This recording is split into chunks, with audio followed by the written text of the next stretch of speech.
Hi viewers, welcome to our channel. ప్రస్తుతం మనతో పాటు సీనియర్ జర్నలిస్ట్ దాము బాలస్వామి వారితో మాట్లాడదాం. నమస్కారం సార్. నమస్తే సార్, అసెంబ్లీలో గవర్నర్ తమిళసై గారి ఆమె ప్రసంగం వింటే కేసీఆర్ గారి మీద తీవ్ర స్థాయిలో విరుచుకుపడింది. సో ఖచ్చితంగా కేసీఆర్ గారి పైన దర్యాప్తు నిర్వహిస్తామని కూడా ఆమె చెప్పడం చూస్తున్నాం. సో ఈ లెక్కన మరి అటు రేవంత్ రెడ్డి గారు అండ్ తమిళసై గారు వీళ్ళిద్దరు కూడా కలిసిపోయారన్న ఒక వాదన కూడా బయటకు బలంగా వినిపిస్తుంది సార్. మరి ఏంటి దీనిపైన మీ ఒపీనియన్ ఏంటి సార్? మామూలుగా మనం గతంలో కూడా చెప్పుకున్నాం. గవర్నర్ తమిళసై సౌందరరాజన్ కి కేసీఆర్కి మధ్య ఎప్పటి నుంచో గొడవలు జరుగుతున్నాయి ఓపెన్గానే. ఆమె అనేక బిల్లుల్ని పెండింగ్లో పెట్టింది. ఆమె రివర్స్లో కేసీఆర్ మీద కూడా అనేక ఆరోపణలు చేసింది. మినిమం ప్రోటోకాల్ కూడా పాటించట్లేదు, నన్ను రిసీవ్ చేసుకోవడానికి కూడా కింది స్థాయి అధికారులను పంపిస్తున్నారు ఎక్కడికి వచ్చినా. సో నాకు ప్రోటోకాల్స్ ఏమాత్రం ఇవ్వట్లేదు, నేను పైగా అది పనిగా గుళ్ళు గోపురాలు తిరిగేదాన్ని కూడా కాదు అని ఆమె సుదీర్ఘంగా ఓపెన్గానే చెప్పారు. ఎందుకంటే ఆమె బేసిక్గా పొలిటీషియన్, చాలా హైలీ ఎడ్యుకేటెడ్ డాక్టరు, వాళ్ళ హస్బెండ్ కూడా డాక్టరు. సో వాళ్ళ నాన్న కూడా కాంగ్రెస్ వాది. ఆమె మాత్రం బీజేపీ, చిన్నప్పటి నుంచి కూడా ఆమెకి బీజేపీ అంటే ఇష్టం.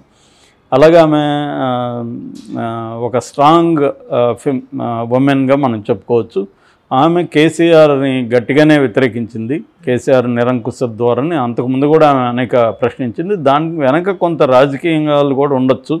ఎందుకంటే బీజేపీ నాన్ బీజేపీ ప్రభుత్వాలని గవర్నర్ల ద్వారా ఎంత ఇబ్బందులు పెడుతుందో మనం తమిళనాడులో చూస్తున్నాం, కేరళలో చూస్తున్నాం, అనేక రాష్ట్రాల్లో చూస్తున్నాం. కానీ ఇక్కడ ఆ కోణమే కాకుండా కేసీఆర్ వైపు నుంచి కూడా ఆమెని డీల్ చేసే పద్ధతిలో కొంత ఇబ్బందులు ఎదురైనట్టుగా మనకు అర్థమవుతుంది. సో ఆ కాంటెక్స్ట్లో ఆమె ఇప్పుడు ప్రభుత్వం మారిన తర్వాత తనకి కేసీఆర్ మీద గతంలో ఏ ఆరోపణలు చేసింది, ఏం చేసిందో దాన్నంతా కూడా ఇప్పుడు ఆమె తిరగదోడే అవకాశం ఆమెకు వచ్చింది ఒక రకంగా. ఇప్పుడు for example TSPSC exam leakage సందర్భంగా కూడా ఆమె దాని మీద మాట్లాడడం, దానికి సమీక్షలు అడగడం ఇవన్నీ చేసింది. సో ఆమెకి ఏంటంటే ప్రతి ఇష్యూ మీద ఆమె మామూలు గవర్నర్లు అయితే ఇంతకుముందు ఉన్న నరసింహన్ అయితే ఆయన గుళ్ళల్లోనే కనబడేవాడు ఎక్కువ, గవర్నర్ ఆఫీసుల కంటే కూడా. నేను అప్పుడు ఆయన వెనకే ఉండేవాడిని రెంట్లు. సో మా ఇంటి ఎదురుగా చిన్న గుడి ఉంటే అక్కడికి కూడా వస్తుండేవాడు ఆయన. సో అలాగా ఆయన గుళ్ళే తిరుక్కుంటూ ఉండేవాడు, ఆయన పెద్దగా పట్టించుకోలేదు. కానీ ఈమె తెలంగాణ సమాజంలో జరిగే అనేక సమస్యలకి ఇమీడియట్గా స్పందించేది, వాటి రిపోర్ట్లు అడిగేది. చివరికి కొంతమంది ప్రవళిక లాంటి అమ్మాయిలు ఆత్మహత్య చేసుకున్నప్పుడు కూడా ఆమె ఇంటర్ఫియర్ అయ్యేది. సో నిజానికి అది ఒక రకం మంచిదే. కాకపోతే ఏంటంటే ఆమె గవర్నర్ అధికారాలని వీళ్ళ మీద ఉపయోగిస్తుందా అనేది పక్కన పెడితే సమస్యల మీద స్పందించి దాని గురించి ఆమె రియాక్ట్ అవ్వడం అనేది ఒక రకం మంచిది జరిగింది చాలా చోట్ల. ఎందుకంటే ఒక చెక్స్ అండ్ బ్యాలెన్సెస్ లాగా ప్రతిపక్షం మీడియా పాత్ర పోషించాలి. ప్రతిపక్షాలు కొంతవరకు చేశాయి, ఇక్కడ మీడియా అంత బలంగా చేయలేకపోయింది. కేసీఆర్ దాన్ని కంట్రోల్ చేయగలిగాడు మీడియాని, బట్ ఆ లోటుని ఈమె చేసుకుంటూ వచ్చింది. సో ఇప్పుడు రేవంత్ రెడ్డి వచ్చాక రేవంత్ రెడ్డి లక్ష్యము ఆమె లక్ష్యం ఒకటిగానే కనబడుతున్నాయి. ఆమెకు కూడా ఏంటంటే గత ప్రభుత్వంలో జరిగిన అవకతవకల మీద నిఘా పెట్టి దాని మీద తవ్వి తీసి దాని మీద దర్యాప్తులు జరిపించాలనేది ఆమెకి ఉంది.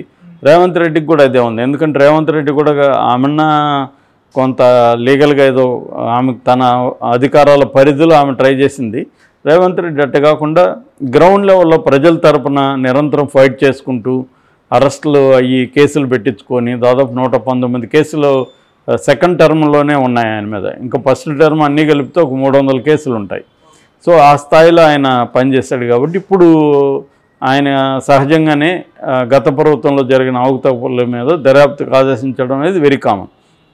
సో ఈ కాంటెక్స్ట్లో నిన్న అసెంబ్లీలో జరిగిన ఉభయ సభల సమావేశంలో గవర్నర్ ఉపన్యాసం ఆమె ఇచ్చింది. మామూలుగా గవర్నర్ ఉపన్యాసాన్ని ప్రభుత్వాలే తయారు చేస్తాయి, బట్ కొంత ఆమె కూడా ఇన్వాల్వ్ అయినట్టుగా కనబడుతుంది ఆమె మాట్లాడిన పద్ధతిలో. ఇది యాక్చువల్గా ఇంట్రెస్టింగ్ ఏంటంటే కాళోజీ రాసిన ఒక కవితతో ఆమె ప్రారంభించింది. 3 కోట్ల మేటి ప్రజల గొంతొక్కటి కోరికొక్కటి, తెలంగాణ వెలస నిలచి ఫలించాలి భారతాన అనే కవితతో ఆమె స్టార్ట్ చేసింది.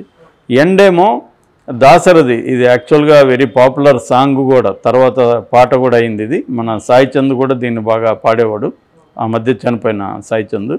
ఆ చల్లని సముద్ర గర్భం దాచిన బడబానలమెంతో, ఆ నల్లని ఆకాశంలో కానరాని భాస్కరులెందరో అనేది ఈ పాట అనమాట దాశరథి. దీంతో ఆమె ఎండ్ చేసింది. అంటే ఒక రకంగా ఏంటంటే తెలంగాణ కొన్ని ఒక ప్రత్యేకమైన సంస్కృతి, భాష, కవిత్వము, ఈ కల్చరు, దీన్ని ఆమె తన స్పీచ్లో తీసుకొచ్చినట్టుగా మనం చెప్తున్నాం. ఎందుకంటే తెలంగాణ గర్వించదగిన గొప్ప కవుల్లో కాళోజీ గారు, దాశరథి ఇద్దరు ఉంటారు. సో వీళ్ళిద్దరి వాక్యాలతో ప్రారంభం ముగింపు ఆమె చేసింది.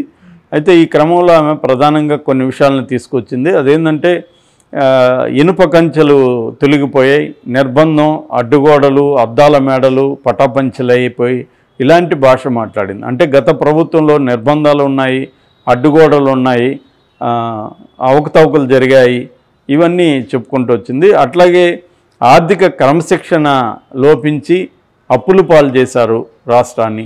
అట్లాగే వ్యక్తి ఆరాధన అనేది మంచిది కాదు. అంటే కేసీఆర్ని ఆయన్ని తెలంగాణ జాతిపితలాగా ప్రొజెక్ట్ చేయడం, ఆయన ద్వారానే తెలంగాణ వచ్చినట్టుగా ప్రొజెక్ట్ చేయడం ఇట్లాంటివి జరిగాయి, అది మంచిది కాదనేది ఆమె చెప్పింది. అట్లాగే కాంగ్రెస్ ప్రభుత్వం వచ్చిన వితిన్ 48 అవర్స్లో 2 హామీల్ని అమల్లోకి తీసుకొచ్చాము. ఇంకా మిగతా హామీల్ని వితిన్ 100 డేస్లో వరుసగా తీసుకొని వస్తాము, ఎందుకంటే వాటి మీద స్టడీ చేయాల్సి ఉంది. అట్లాగే కొన్ని మార్పులు కూడా చేయబోతున్నట్టు. ఫర్ ఎగ్జాంపుల్ ధరణి, మనం తెలుసు ధరణి అనే ఒక ప్రోగ్రాం తీసుకొచ్చి ఆన్లైన్లో ల్యాండ్ సంబంధించిన రిజిస్ట్రేషన్లు, వాటికి సంబంధించిన రెగ్యులరైజేషన్స్ అవన్నీ కూడా చేసింది. దాని మీద పెద్ద విమర్శలు వచ్చాయి. రేవంత్ రెడ్డి పోరాడిన వాటిల్లో అదొక పెద్ద అంశం. ఎందుకంటే ఇది భూస్వాములు ఆక్యుపై చేసుకున్న ల్యాండ్స్ని, వాళ్ళకి ల్యాండ్ సీలింగ్ కంటే ఎక్కువ ఉన్న ల్యాండ్స్ని వాళ్ళు రెగ్యులరైజ్ చేసి లీగలైజ్ చేసుకోవడానికే ఈ ధరణిని తీసుకొచ్చారనేది ఆయన ప్రధానమైన ఆరోపణ. సో దాన్ని ఇప్పుడు మార్చి దాన్ని కంప్లీట్గా సంస్కరించి భూమాత పేరుతో కొత్త ప్రోగ్రాం తీసుకువస్తున్నాం అనేది కూడా గవర్నర్ గారి స్పీచ్లో ఉంది. దాంతోపాటు కాళేశ్వరం మీద, కాళేశ్వరం అనేది క్లియర్గా చెప్పిందామే, కాళేశ్వరంలో అనేక అవకతవకలు జరిగి దాని మీద దర్యాప్తు చేపడతామనేది ప్రకటించారు. అంటే ఇప్పటి వరకు ఏంటంటే మనకి చెప్తున్నారు, మనం కూడా చెప్పుకున్నాము, రేవంత్ రెడ్డి నేను ప్రతీకారం కక్ష తీర్చుకోను గత నాయకుల మీద అని చెప్తున్నాడు. కానీ ఖచ్చితంగా ఆయన ఆ వైపుగా ప్రయాణిస్తున్నట్టు క్లియర్గా అర్థమవుతుంది. ఎందుకంటే మనకి ఆర్మూరు మాజీ ఎమ్మెల్యే జీవన్ రెడ్డి మీద ఆల్రెడీ నోటీసులు ఇచ్చారు. ఆయనకి 40 కోట్లు ఫైనాన్స్ కార్పొరేషన్ బాకీలు ఉన్నాయి, ఆర్టీసీకి 7.5 కోట్లు ఉన్నాయి, విద్యుత్ బకాయిలు ఉన్నాయి. అలాగే దాదాపు ఒక 50-55 కోట్ల గవర్నమెంట్ డబ్బుల్ని ఆయన మిస్యూజ్ చేశాడు అనే దాని మీద ఆయనకు నోటీసు ఇచ్చాడు. జీవన్ తర్వాత ఈయన మల్లారెడ్డి మీద కేసులు పెట్టారు. తర్వాత మాజీ మంత్రి శ్రీనివాసరెడ్డి, మాజీ మంత్రి నిరంజన్ రెడ్డి, వీళ్ళ మీద అంతా కూడా కేసులు పెడుతున్నారు. సో ఇలాగా క్లియర్గా ఏంటంటే మెల్లమెల్లగా గత ప్రభుత్వంలో జరిగిన అవినీతి, దానికి బాధ్యులైన మాజీ మంత్రులు కావచ్చు, మాజీ ఎమ్మెల్యేలు కావచ్చు, ప్రజెంట్ ఎమ్మెల్యేలు కావచ్చు, ఏమన్నా బీఆర్ఎస్ నాయకుల మీద కేసులు పెట్టడం, వాటిని తొవి తీయడం అనేది కనిపిస్తుంది. అంటే అది ఒక అందుకు అవసరం కూడా. ఎందుకంటే ఇప్పుడు వాళ్ళ మీద కేసులు పెట్టి అరెస్ట్ చేయడం అనేది కాకుండా గత ప్రభుత్వంలో ఎటువంటి అవకతవకలు జరిగాయి, ఏ శాఖలో పరిస్థితి ఏంటి, ఆర్థికంగా పరిస్థితి ఏంటని తెలుసుకోవాల్సిన అవసరం 2 రకాలుగా రేవంత్ రెడ్డికి ఉంది. ఒకటి, వీళ్ళు ఇచ్చిన హామీలు నెరవేర్చాలంటే ఒక్కో శాఖలో పరిస్థితి ఏంటి, అంతకుముందు వాళ్ళకి తెలియదంటే కొంతవరకు తెలుసు, కానీ ఇన్డెప్త్ స్పెసిఫిక్ డేటా వాళ్ళకి ఇవ్వలేదు వీళ్ళు.